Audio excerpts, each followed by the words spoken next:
Have you ever wondered why so many men over 60 lose sleep energy and confidence, even when they think they're doing everything right? I've asked myself that question for decades, sitting across from men who look at me with the same quiet frustration they eat. Will they stay active yet? Every night their body betrays them. They wake up again and again, staring at the ceiling, wondering what went wrong. Here's what most never realize: by the time a man reaches 60, almost 7 in 10 already have an enlarged prostate. It doesn't happen overnight. It builds slowly, silently, until it starts stealing what matters most: deep, rest, steady energy, and the simple peace of feeling in control of your own body. I've watched men blame age for everything. It's just part of getting older, they tell me. But that's not the full story. I've seen men in their 70s sleep through the night, again regain energy, and restore their confidence, not because they turned back time, but because they changed how they lived. What most people don't realize is that prostate enlargement isn't inevitable. It's not a punishment for getting older. It's a reaction to how you hydrate, how you move, how you manage stress, and how you connect with your own body. And the good news is that those are things you can change starting today. Over the years, I've found 3 habits that make the biggest difference. They're simple, natural, and proven by science to calm an overworked prostate and restore balance. No medication, no surgery, just daily choices that work with your body instead of against it. Some of my patients tell me these changes gave them their lives back, sleeping through the night, waking up, clear-headed, feeling strong again. And if you've been struggling with those same long nights and low energy, I want you to know you are not powerless. You simply haven't been given the right map yet. So today I want to give you that map, the same framework I've used for years in my clinic. 3 habits that support your prostate, your circulation, and your confidence as a man. And I'll promise you, this one of them will surprise you. Let's start with the simplest of all. Something you do every day, but almost everyone does wrong. It's not what you drink, it's when you drink it. Most men think they know how to drink water. But what if I told you that the way you drink it might be the very reason you wake up 2, 3, or even 5 times a night? I've lost count of how many patients have come to me, exhausted, eyes heavy, saying, "Doc, I sleep like a baby until midnight." When I dig deeper, the culprit isn't caffeine, medication, or even the bladder itself. It's timing. Here's what happens. As we age, our thirst mechanism weakens. You simply don't feel thirsty the way you used to. So most men go hours without water. Then late in the evening, they realize they haven't had enough and gulp down 2 or 3 big glasses before bed. It feels responsible, even healthy. But physiologically, it's one of the worst things you can do for your prostate. When you go long hours dehydrated, your urine becomes concentrated, thick acidic, packed with salts and irritants. Imagine pouring black coffee through a paper filter over and over again. Eventually, that filter weakens and tears. That's exactly what happens inside your urinary system. Your bladder lining and prostate become irritated and inflamed, forcing your body to wake you again and again in the night to flush it out. Research from the Journal of Urology confirms this. Men who drank less than 1.5 liters of water a day reported significantly worse urinary symptoms, urgency, weak stream, and frequent nighttime trips than those who consumed between 2 and 3 liters, spread evenly throughout the day. Even more fascinating, when those same men corrected their hydration habits, their nighttime awakenings dropped by nearly 40% in just weeks. I remember one patient, Robert, 67 years old. He'd tried every supplement on the market and was convinced he needed surgery. But when I asked him about his water habits, he admitted something simple. He barely drank during the day, then chugged 2 tall glasses before bed. I gave him one small instruction: front load his hydration, drink consistently in the morning and afternoon, and taper off after dinner. 3 weeks later, he returned with a grin. "I only got up once last night," he said. His wife added, "You gave me my husband back." It wasn't magic. It was biology. By keeping his system hydrated early, his bladder stayed calm, his urine diluted, his prostate less inflamed. He didn't change his medication, he changed his rhythm. That's what I call strategic hydration. It's not about drinking more, it's about drinking smart. Aim to take in roughly 70% of your daily fluids before 6 p.m. Think of it like fueling a car. You wouldn't fill the tank right before parking it overnight. The same logic applies to your body. When hydration is balanced during the day, your nights finally belong to rest, not to bathroom lights and broken sleep. And there's something even more powerful that happens when you hydrate correctly. Proper water intake keeps your blood flowing smoothly, supports nutrient delivery, and lowers inflammation throughout your pelvic region. When circulation improves, the prostate can heal and function with less pressure. Hydration, in that sense, isn't just about quenching thirst. It's about restoring flow inside and out. If you're listening right now and nodding because this sounds familiar, I want you to remember Robert's story. Change doesn't always require something complicated. Sometimes it's as simple as learning when to sip. Start tomorrow morning, drink a full glass. When you wake, another mid-morning one with lunch, one mid-afternoon, and then slow down. Give your body what it needs while the sun's still up, and it will thank you when the night comes. But hydration is only the beginning, because even when men master how to drink, most still make another quiet mistake that keeps their prostate under pressure. It has nothing to do with water and everything to do with what happens right after you eat. Hydration sets the stage, but water alone can't carry the whole show. Once you fix when you drink, the next secret lies in how you move. Because even the best hydrated prostate can't stay healthy if your blood doesn't flow. And that's where something so simple, so ordinary, it's often dismissed, becomes one of the most powerful tools I've seen in my career: walking after meals. Now I can almost hear some men laughing when I suggest it. Walking. That's it. But I've watched this one habit change lives more dramatically than many prescriptions ever could. Movement after eating is like flipping on a circulation switch. Your blood vessels open oxygen, floods your pelvic region, and your prostate finally gets the nourishment it's been missing. Let me tell you about Thomas, a 68-year-old retired engineer who came to me completely drained. He told me, "I can't sleep. My bladder never feels empty, and I'm tired of living in the bathroom." We reviewed his medications, his diet, everything looked fine. Then I asked about his evenings. He smiled weakly and said, "After dinner, I just watch TV until bedtime." That one sentence told me everything. I asked him to do something that sounded almost too easy: take a 10 to 15 minute walk after lunch and dinner every single day. Nothing intense, just enough to move, to breathe, to circulate. 2 weeks later, Thomas came back, and the first thing he said was, "I don't know what's happening, but I'm only getting up twice a night now." His face was brighter, his voice stronger. What changed? Circulation. When you walk, you're not just helping your legs, you're feeding your pelvic organs. You're telling your prostate, relax, heal, breathe. There's real science behind it. A study in the Journal of Inflammation Research found that just 15 minutes of light walking after meals reduced inflammatory markers in older adults within days. Another study from Diabetes and Metabolic Syndrome Journal revealed that men who managed their blood sugar through regular post-meal walks had fewer urinary symptoms and slower prostate growth. That's not coincidence, it's biology in motion. You see, after you eat, your body directs blood toward digestion, but if you stay seated, circulation slows everywhere else, including the prostate. Inflammation builds hormones, stagnate, and over time, that sluggishness feeds enlargement.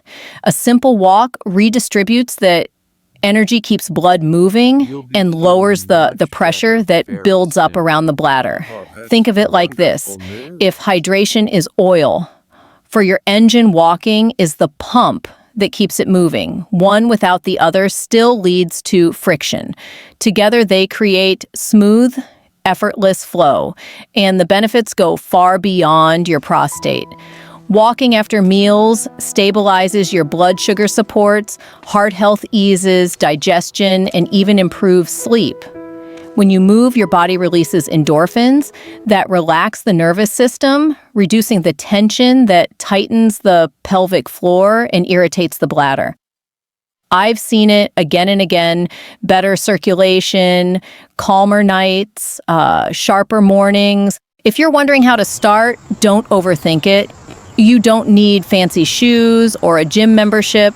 Just step outside after lunch and dinner. Walk around your block or even inside your home if the weather's bad.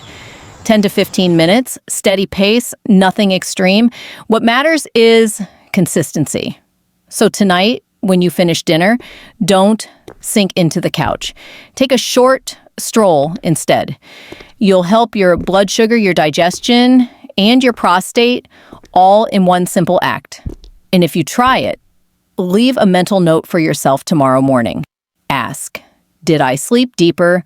Did I wake up fewer times? Most men are shocked by how quickly they notice the difference.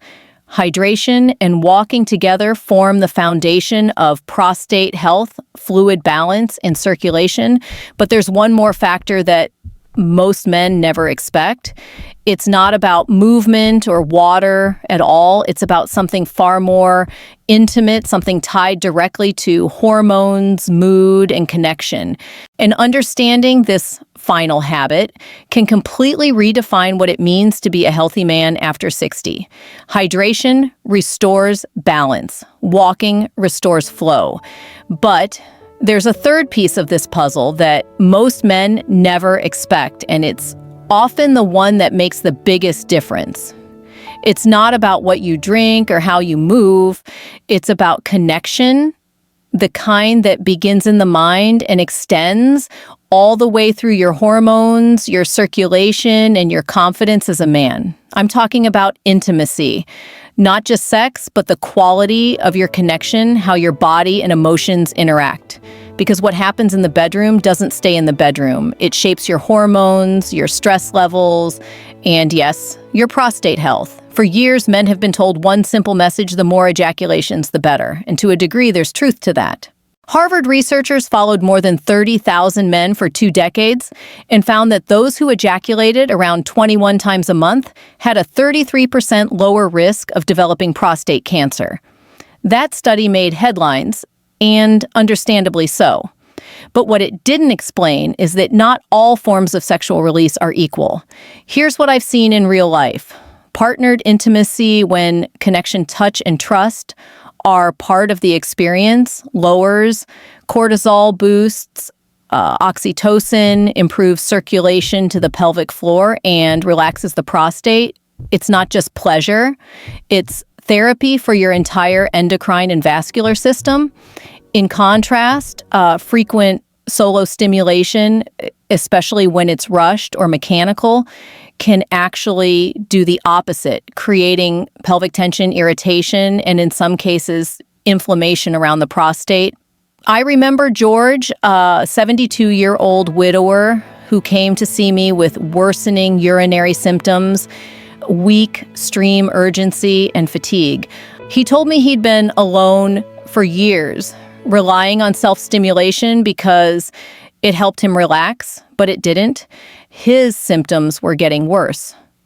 Together, we worked on pelvic floor relaxation exercises and ways to reintroduce emotional connection into his life when he started dating again.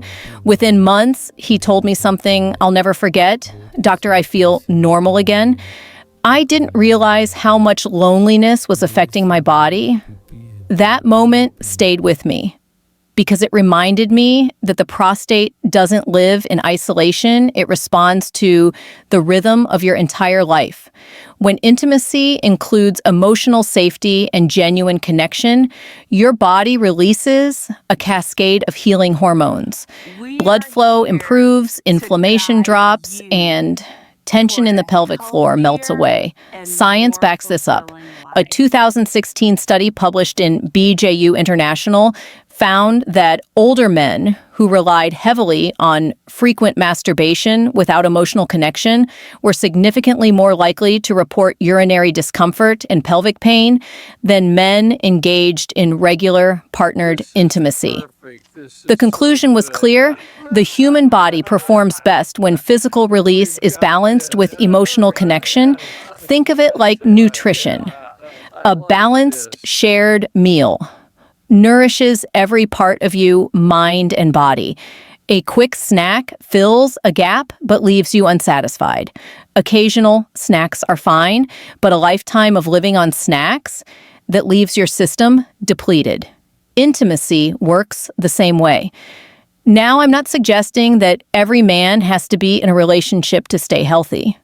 What matters is understanding your own body's rhythm and giving it what it truly needs, release without tension, connection without pressure, and relaxation without guilt.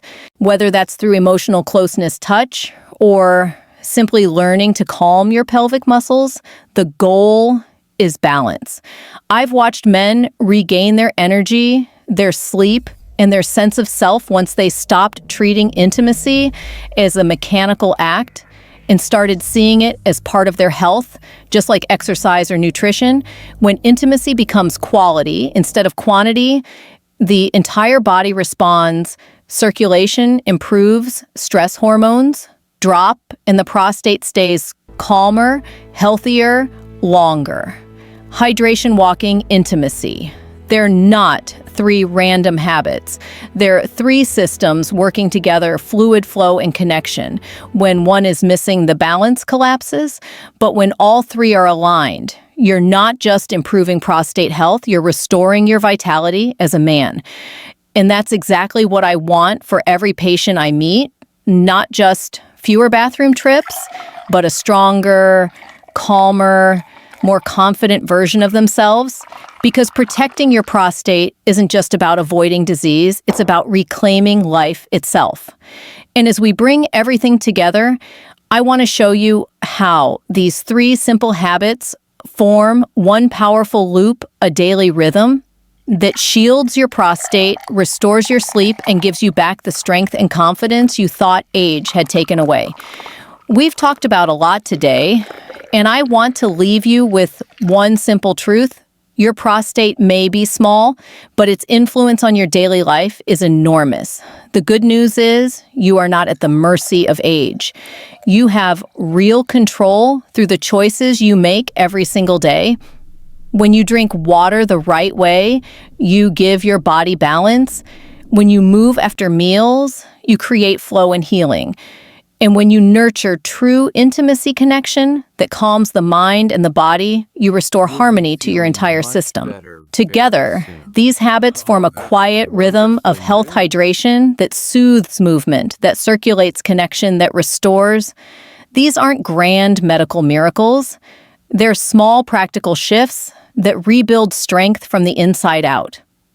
I've seen men who thought their best years were behind them, suddenly sleeping through the night, waking up clear-headed, feeling strong, calm, and confident again. It starts with consistency.